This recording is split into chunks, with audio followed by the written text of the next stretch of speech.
Společnost Nado Pořechov jsme založili před 24 lety a je to firma, která vyrábí nábytek. Děláme nábytek pro různé kategorie a pro různé typy zákazníků, našich odběratelů. A podle mě byl ten úspěch v té firmě, že se to dělalo intuitivně a srdcem od začátku. A dělali jste to tak, jak byste to rádi dělali sami pro sebe. To znamená... Jo, ano.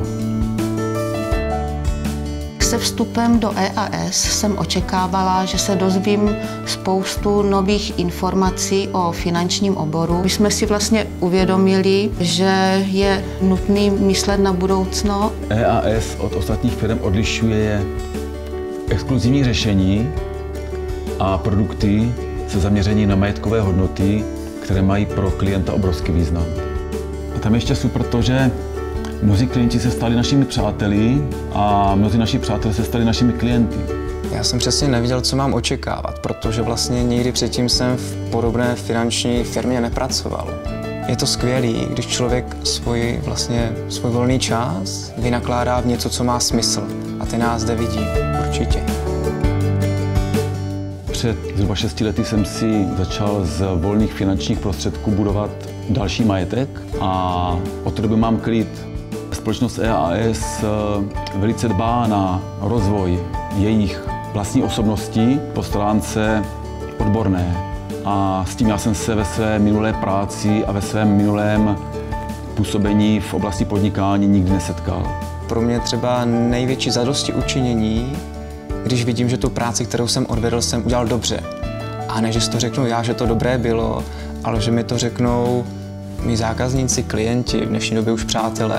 Já to času nemám víc, já se jenom snažím si ten čas uspořádat, protože se pro mě koníčkem stává i práce v EAS.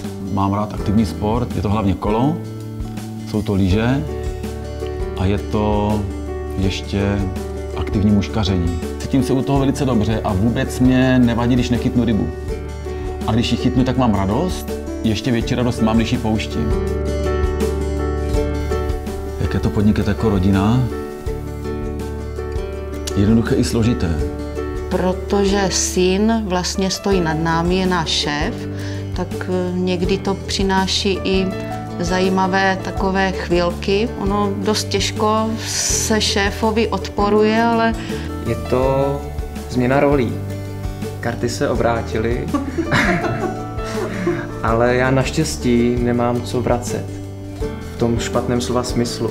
Tím, že mě celou dobu mý rodiče vedli k tomu se chovat dobře, tak o to lepší jsem možná ten vedoucí, protože se řídím tím, co mě oni naučili.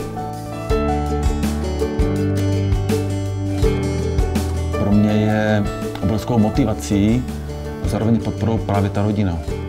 Ono je dobrý, když trávíte čas v práci, tak ho trávit s lidmi, které máte rádi, a to si myslím, že tady je 100%. Nebýt EAS, tak jsem si jistý, že s touto rodinou trávím mnohem méně času. Podnikáme spolu, podnikáme jako rodina, takže tam je to perfektní. Řeknu vám větu, která má pro mě velkou sílu. Pouze ti, co se odváží jít příliš daleko, mohou přijít na to, jak daleko se dá jít. Moje motto? Pozitivně myslet a jít za svými cíli. Přemýšlejte o svém budoucnu. Přemýšlejte o tom, jestli pro budování a zhodnocování svého majetku používáte správné, efektivní a bezpečné nástroje ve srovnání s tím, co vám nabízí společnost EAS.